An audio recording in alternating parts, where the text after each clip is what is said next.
अ, सभी देखने वाले प्यारे मित्रों को शुभ संध्या। और साथ ही में सभी किसान भाइयों को भी जय जवान जय किसान। तो दोस्तों, आज हम आपके सामने यहाँ पे एक चर्चा का विषय लेकर आए हैं, जिसमें हम बात करेंगे बैंगन की खेती के ऊपर और बैंगन के पौधों पर लगने वाली बीमारियों पे खास करके। क्योंकि अक्सर आप लोग देखते होंगे दोस्तों कि जो बैंगन के पौधे होते हैं, ये बड़े ही ससेप्टिकल होते हैं, बहुत ही संवेदनशील होते हैं, खास करके डिज़ीज़ के संदर्भ में अगर हम बात करें तो। यहाँ पर मैंने बैंगन के पौधे लगा के रखे हैं, उसको आप इसकी स्थिति दिखाएंगे दोस्तों। हालांकि मैंने काफ़ी कोशिश की है इनको कि ये बीमारियों से दूर रहें, परंतु फिर भी बहुत कोशिशों करने के बावजूद ये इतने अति संवेदनशील होते हैं कि इसको हम कोशिश नहीं कर पाए कि बचाने की। स्टिल हालांकि पौधा जो है वो बहुत ही संघर्ष कर रहा है और इस वक्त संघर्षपूर्ण स्थिति में है। और बग्स भी इस पे लगे हुए हैं, बहुत ही अलग अलग जो एक प्रमुख बीमारियों से ये जूझ रहा है, उन बीमारियों के बारे में आज हम बात करेंगे और उनका निवारण भी जो है आपके साथ हम साझा करेंगे दोस्तों। तो आशा करते हैं आपको वीडियो पसंद आएगा। आपसे गुजारिश है कि अंत तक बने रहें और हमारा सहयोग दें, क्योंकि आपका सहयोग ही हमारा एक मोटिवेशन का सोर्स होता है और हमारे लिए एक बहुत बड़ी इनकरेजमेंट होती है दोस्तों। तो चलिए बात करते हैं दोस्तों। जैसे कि हमारे किसान भाइयों बहुत सारी जो लार्ज स्केल पे जो खेती करते हैं इस बैंगन की, तो आप मेरे सामने यहाँ पे देख सकते हो। सबसे पहले मैं थोड़ी सी कंडीशन बताऊँगा। यहाँ पे आप देख सकते हो यहाँ पत्तों की क्या हालत हो रखी है दोस्तों। यहाँ पे बग भी है, यहाँ पे इसके बारे में आपको डिस्कस करेंगे। यहाँ पे ये आप देख सकते हो, यहाँ पे थोड़ा सा जूम करके बताएंगे हम इसको। पत्तों की जो हालत आप देख सकते हो यहाँ पे क्या कंडीशंस हो रखी हैं। हालांकि प्लांट बहुत हेल्दी था, ये इसकी स्टेम काफ़ी हेल्दी थी, इस पर फ्रूटिंग भी यहाँ पे आना शुरू होगी, आप देख पा रहे हो यहाँ पे मेरे सामने। बट स्टिल जो प्लांट की जो हेल्थ है that is not so well, और इस वक्त ये अंडर अटैक है और this is suffering from so many disease. तो दोस्तों, हम जो है मेनली जो है, हालांकि डिजीज़ तो बहुत सारी होती हैं, परंतु हम बैंगन में लगने वाली प्रमुख रोगों के बारे में चर्चा करने जा रहे हैं आज। जैसा कि आप जानते होंगे कि भारत में बैंगन की खेती बहुत ज़्यादा बड़े पैमाने पे की जाती है और बैंगन की खेती के लिए दरअसल गर्म जलवायु जो है बहुत अच्छी मानी जाती है। इसीलिए ये हमारे नॉर्दर्न इंडिया में बहुत ज़्यादा इसकी जो फसल लोग इसकी लगाते हैं। तो अगर मिट्टी की बात करें तो अच्छे जीवाश्म मुक्त उपजाऊ मिट्टी जहाँ पे हो, वहाँ पे एक जो इसकी खेती बहुत अच्छे से की जा सकती है। हालांकि जल निकास होना बड़ा लाजमी है, उसके लिए वेल ड्रेनेज सॉइल चाहिए। तो उसकी जल निकास की सुविधा हो तो बैंगन की खेती तो वहाँ पे बहुत उत्तम तरीके से दोस्तों की जा सकती है। तो बात करते हैं यहाँ पर। हालांकि यहाँ पे संध्या का समय है, हल्का हल्का यहाँ पे मस्किटोज़ का यहाँ पे प्रभाव दिखना शुरू हो गया है और हमें डिस्टर्ब कर रहा है वीडियोज़ को शूट करने के लिए। But still we are fighting to shoot it, और हम बात करके रहेंगे इसके बारे में। तो दोस्तों, अगर बैंगन की खेती की बात करें तो इसको, जैसे कि हमने बताया कि पूरे भारतवर्ष में इसकी खेती जो है वो एक बहुत ही बड़े पैमाने पे की जाती है।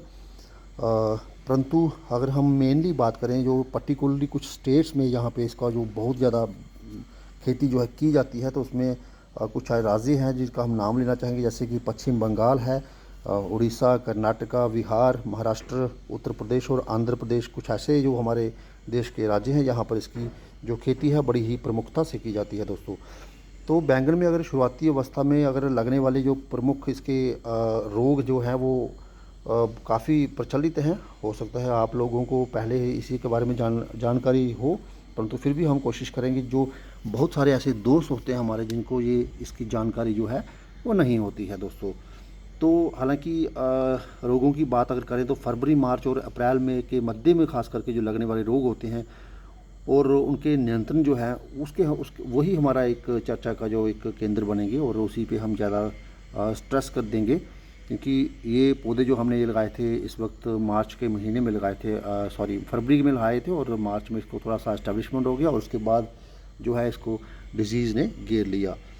तो दोस्तों, बैंगन की फसल की बात अगर करें तो इसको लगने वाले जो रोग होते हैं इसमें स्यूडोमोनास और जो सोलानिनेरियम नामक जीवाणु से होते हैं बैंगन के, तो जो मुख्य रूप से कारण बनता है बैंगन की बीमारी का। बैंगन की फसल जो है दोस्तों इस प्रकार प्रकोप होने से पौधों की पत्तियों में मुरझाना और पीलापन आना तथा पौधे जो होते हैं वो अल्प विकसित होना और बाद में संपूर्ण पौधा जो है वो बेसिकली मुरझा जाता है। हालांकि स्टार्टिंग में स्लाइटली ये थोड़ा सा इसमें फाइट करेगा और बाद में जब इसको जो बहुत ज़्यादा सफरेंस हो जाएगा तो ऑटोमेटिकली ये कम्प्लीटली जो है आपका पौधा है वो डाई कर जाएगा दोस्तों।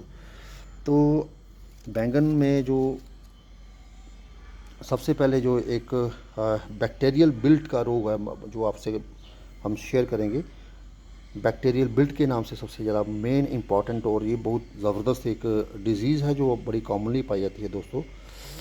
तो ये बैक्टीरियल बिल्ट की डिज़ीज़ का अगर हम इसमें आपको थोड़ा सा बता दें इसका प्रिवेंशन क्या है, तो दोस्तों इसमें अगर आप ऑर्गेनिक तरीके से इसको कोशिश करेंगे परंतु हमने यहाँ पे करके देखा है वो जो है सक्सेसफुल नहीं हुआ, तो इसके लिए आपको एक रोको जो फंगीसाइड के नामक से एक जो इंसेक्टिसाइड्स और पेस्टिसाइड्स आपको जो है वो मिल जाएंगे बाज़ार में उपलब्ध, मार्केट में मिल जाएंगे।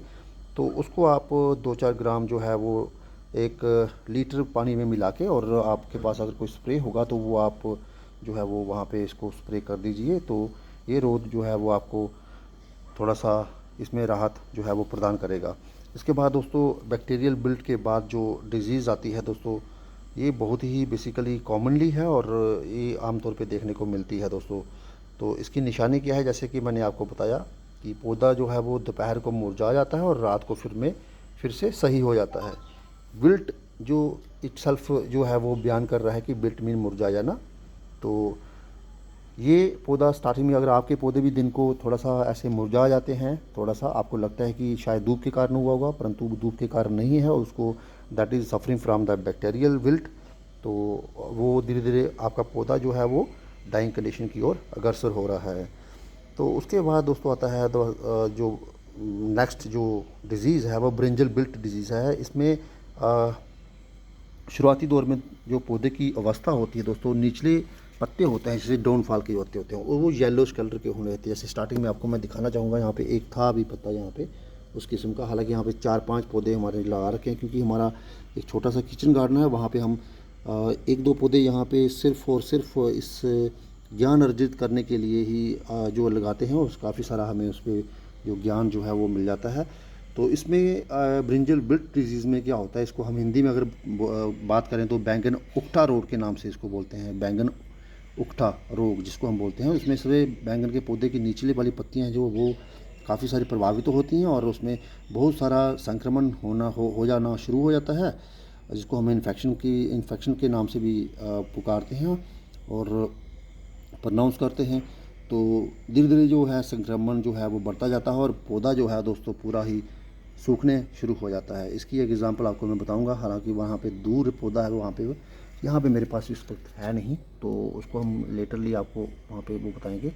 इसके बाद दोस्तों इसकी जो कोशिश है ओवर वाटरिंग की वजह से ये जो प्रॉब्लम जो है फैलती है।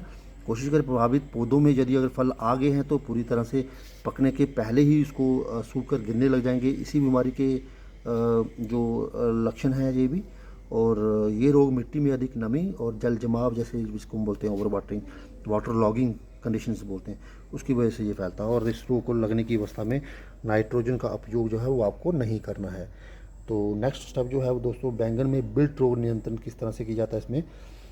तो इस रोग को नियंत्रण करने के लिए भी आपको, अगर आपके पास एक जो दवाई होगी मार्केट से लाई, इसको भी रोको जो कवकनाशी जो है वो आप 2 से 4 ग्राम प्रति लीटर उसका घोल बना के उस पर आप ड्रिप या फिर मिट्टी को भिगोना चाहिए और उसमें आपको ये जो रोग है वो भी समाप्त होने की क्षमता जो है रखता है आसान से। दोस्तों इसके बाद एक और बीमारी होती है बैंगन का निमेटोड, जिसको हम बोलते हैं ब्रिंजल निमेटोड। तो निमेटोड बैंगन की फसल में लगने वाली बहुत ही खतरनाक बीमारी है। ये फसल की शुरुआती अवस्था में ज़्यादा खतरनाक होती है और धीरे धीरे ये बढ़ना शुरू हो जाती है। निमेटोड होती है दोस्तों सूत्रकृमि के कारण जड़ों के ऊपर गांठ बन जाती है और पौधे का पोषक तत्व जो होता है दोस्तों वो उसका अवशोषण प्रक्रिया बाधित हो जाती है और कुल मिला के बात करें तो जो पर्याप्त पोषण जो होता है पौधे की पूरी टिप तक नहीं पहुंच पाता, और जड़ों जो पौधे की होती हैं उसकी गांठें फूलना लगना शुरू हो जाती हैं, और उसकी बीमारी के हमले से फसल का विकास रुक जाता है और पौधा पीला पड़ जाता है, और पैदावार तो निश्चित रूप से वो इफ़ेक्टिव होगी ही होगी, और बहुत सारा नुकसान जो है हमारे किसान भाइयों को उठाना पड़ता है। तो बैंगन निमेटोड की बात करें तो दोस्तों इसके लिए भी अगर आपके पास नीम की खली है दोस्तों अगर में, तो 50 से 100 ग्राम जो है वो प्रति एकड़ के हिसाब से मिट्टी में डलवा दीजिए, और काफ़ी हद तक जो आपको वो इसका इससे निजात मिल जाएगी दोस्तों। तो ये थी 3 बीमारियां जो कि कॉमनली पाई जाती हैं इसमें। कुछ और भी बीमारियां हैं जो जिसके बारे में हम आपको बता देंगे अभी। इसके अलावा दोस्तों अगर हम बात करें जैसे बैक्टीरियल बिल्ट हो गया, और दूसरा ये इसके अलावा एक और डिज़ीज़ है जिसको हम बोलते हैं फोमोप्सिस ब्लाइट होती है। ये भी एक जो है वो फोमोप्सिस बैक्सन एक फंगल डिजीज़ की वजह से ये पौधों की जो फाइलेज होती है दोस्तों, जैसे पत्ते होते हैं आप देख सकते हैं यहाँ पे बिल्कुल ख़राब हो गए हैं ये। बेसिकली यही जो है फोमोप्सिस ब्लाइट, यहाँ पे इसी जो बीमारी ने इस पौधे को अपनी चपेट में ले रखा है, और ये इसकी फॉइलेज जो है वो उसको ख़राब कर दिया है इसने सारा, और फ्रूट जो है वो भी जो फ्रूटिंग है वो भी इसको नहीं लग रही है अभी तक। यही एक मेन रीज़न है। इसके अलावा एक और छोटी सी इसको डिज़ीज़ है जिसको हम कहते हैं लिटिल लीफ डिजीज़। इसमें क्या होता है दोस्तों, ये जो डिज़ीज़ है एक फाइटोप्लाज्मा डिजीज़ है दैट स्टेंट्स प्लांट ग्रोथ और resulting in small narrow leaves and a bushy appearance bushy appearance. इसमें क्या होता है पौधा जो है वो आगे नहीं बढ़ पाता, और लीफ जो है यहीं पे इकट्ठा होना शुरू हो जाती हैं, और पौधे की जो आगे ग्रोथ होती है वो बढ़ना बंद हो जाती है दोस्तों। तो कुल मिला के बहुत सारी बीमारियों से ये पौधा जो है सेंसिटिव है। ये बहुत सारा बैंगन का पौधा जैसे बैक्टीरियल बिल्ट हो गया, फोमोप्सिस ब्लाइट हो गया, लिटिल लीफ डिजीज़ होगी, फ्रूट फ्राइट हो गया, डैम्पिंग ऑफ हो गया, और leaf spot disease, mosaic disease बहुत बड़ी एक कॉमनली इसका भी काफ़ी बहुत सुना है हमने इसके बारे में, मोज़ैक डिजीज़ के बारे में आपने भी इसके बारे में सुना होगा। तो ये caused by the virus like potato virus Y. These disease led to the mosaic pattern on leaves and can stunt growth. दोस्तों ये आप देख सकते हो यहाँ पे, ये आप अगर आपको बताना चाहूँगा मैं यहाँ पे, this is the mosaic disease, ये this is all due to the mosaic disease. और ये जो है आगे चलती जाती है, और बाद में क्या होता है कि पत्ते को आगे यहाँ पे आप देख सकते हो, यहाँ पे थोड़ी देर के बाद ये पत्ता जो है वो डाई कर जाएगा, और अल्टीमेटली प्लांट जो है वो मर जाएगा। तो दोस्तों आजकल कोई भी फसल जो है चाहे वो सब्जियों हो चाहे वो फ्रूटिंग की हो, आपको बताना चाहेंगे without pesticides, without fungicides and without जो है वो इंसेक्टिसाइड्स, उनका जो एक मैच्योरिटी स्टेज पे पहुंचना बहुत ही मुश्किल है। हालांकि बहुत कोशिश करते हैं जो ऑर्गेनिक गार्डन की ऑर्गेनिक सब्जियों को ग्रो करने के लिए, परंतु अल्टीमेटली अंत में उनको हाथ जो है वो खड़े करने पड़ते हैं और हार का सामना करना पड़ता है, because there are so many drastic change in the environment. तो आप उसकी वजह से जो है वो पता नहीं क्या हो गया है पिछले 10-20 सालों से। तो हम भी देखते आ रहे हैं कि पहले सब्जियों में जो हम देसी खाद डालते थे वहाँ से सब्जियाँ आराम से जो है वो हम हार्वेस्ट कर पाते थे, परंतु आज के समय में इतनी डिजीज़ जो है वो बहुत ही प्रचलित हो रखी हैं, जिसकी वजह से दोस्तों जो विदाउट इंसेक्टिसाइड्स जो है वो this is totally impossible to get the harvest. अगर आप लेंगे भी तो 2-4 फ्रूटिंग उसमें अगर बड़ी कॉमनली ले सकते हो। दोस्तों ये वक्त आपको दिखा रहा हूँ, दिस इज़ वेरी हार्मफुल, आपको बता दूँ ये वक्त ये चल रहा है इस वक्त आप, और ये बहुत नंबरिंग में होते हैं। ये धीरे धीरे पत्तियों को खा देता है, और अगर इस तरह से आपको दिखे तो पत्ता ही जहाँ उठा दी यहाँ से, और आपकी पेड़ पे हो तो इसको पत्ते को चुपचाप यहाँ से इसको जो है वो ट्रांसफ़र कर दीजिए ये तो, और यहाँ से इसको शिफ्ट कर दीजिए ताकि ये दोबारा जो है अपनी जो रिप्रोडक्शन ना कर पाए और अपनी मल्टीप्लाई ना कर पाए।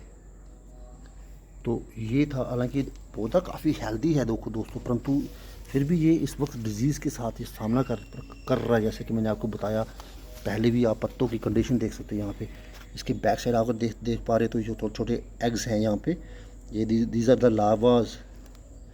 तो आप देख सकते हो यहाँ भी देख सकते हो। तो ये चीज़ें जो हैं वो विदाउट स्प्रे ऑफ द जो इंसेक्टिसाइड्स हैं उसके बिना तो पॉसिबल है नहीं। आप चाहे जितना मर्जी इसमें, मैंने 2-3 बार इसको नीम ऑयल स्प्रे किया था, परंतु वहाँ पे उसका स्प्रे जो है वो कारगर साबित नहीं हुआ। हालांकि इसको एक फ्रूट लगा हुआ यहाँ पे, आप ये देख सकते हैं यहाँ पे पत्ते इसके इस तरह से येलोइश पड़ रहे हैं। तो कुल मिला के in nutshell the plants are fighting for the health. आप देख सकते हैं यहाँ पे भी काफ़ी ख़तरनाक कंडीशन हो रखी है दोस्तों। तो अभी हमें जल्दी ही, बहुत जल्दी, हालांकि विदाउट वेस्टिंग एनी टाइम, तो कल ही हमें इसके ऊपर इसका निवारण करना पड़ेगा। हालांकि बहुत दिनों से हमने इसका निरीक्षण नहीं किया। तो अगर आपने भी लगा रखे हैं दोस्तों पौधे, तो ज़रूर वहाँ पे रेगुलरली वहाँ पे उनको इंस्पेक्ट कीजिए, उनका निरीक्षण कीजिए। तो यहाँ पे लार्वा अगर आपको दिखता है, जैसे यहाँ पे ज़्यादा मात्रा में दिख रहा है, यहाँ पे आप देख सकते हैं यहाँ पे, तो कोशिश कीजिए इस पत्ते को ही काट दीजिए। यहाँ पे इसको क्लिक करिए यहाँ से और इसको कहीं दूर फेंक दीजिए, या तो मिट्टी में दबा दीजिए और या फिर कहीं पौधे से दूर इसको फेंक दीजिए। राइट।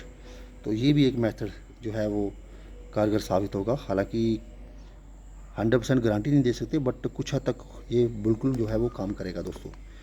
तो दोस्तों ये था बैंगन के पौधे में जो मुख्य रूप से लगने वाली बीमारियों, तो उनके बारे में हमने आज चर्चा की। तो निवारण भी आपको बताया, अगर हो सके तो वो प्रॉपरली उसका स्प्रे जो है वो आप करें, तो आपको निश्चित रूप से हमारे किसान भाइयों को लाभ होगा और उसको हाई यील्ड आपको जो है प्रोडक्शन ले सकते हैं। काफ़ी अच्छी प्रोडक्शन होगी, परंतु प्रोडक्शन तभी पॉसिबल है जब आपके पौधे जो हैं वो दोस्तों हेल्दी हैं और डिजीज़ फ्री हैं, बीमारियों से मुक्त हैं। तो कोशिश कीजिए आप भी अपने, अगर किचन गार्डन में अगर लगाए हैं बैंगन के पौधे, या फिर आपने अगर एक लार्ज स्केल पे खेती की है, तो इन बीमारियों से परिचित हो जाएं और इनका निवारण जो है वो फटाफट कीजिए। तो कोशिश कीजिए दोस्तों, अगर इससे पहले अगर आपके पास नीम ऑयल स्प्रे है, कोशिश कीजिए उसका स्प्रे भी कर सकते हो। अगर छोटे स्केल पे अगर बीमारी हो सकता है शुरुआती दौर में, अगर आप उसको करें कंट्रोल, तो क्या पता वो काम कर ही जाए। परंतु अगर नहीं करता है तो जो बताए हुए जो हमने जो कीटनाशक हैं उनका स्प्रे आप जो है प्रॉपर एक क्वांटिटी में, प्रॉपर प्रोपोर्शनिटी में इसको डाइल्यूशन करके वो आप स्प्रे कर सकते हो, लेकिन ध्यान से।